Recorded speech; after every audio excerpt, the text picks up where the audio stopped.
Доброго дня. Будемо адаптувати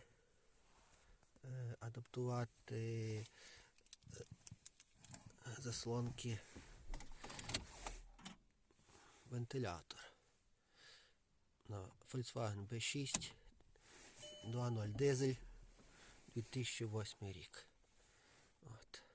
Заводимо. Завели.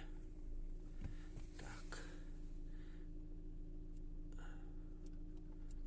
Виставляємо максимально.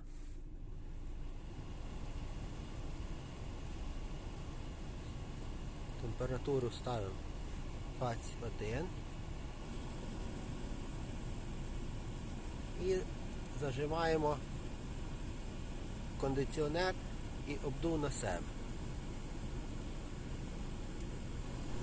Получаються такі іерогліфи непонятні. І вони починають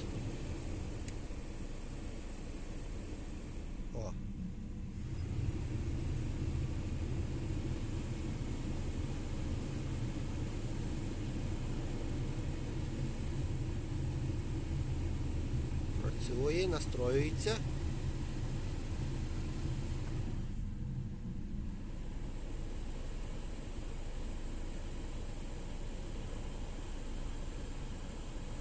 Все.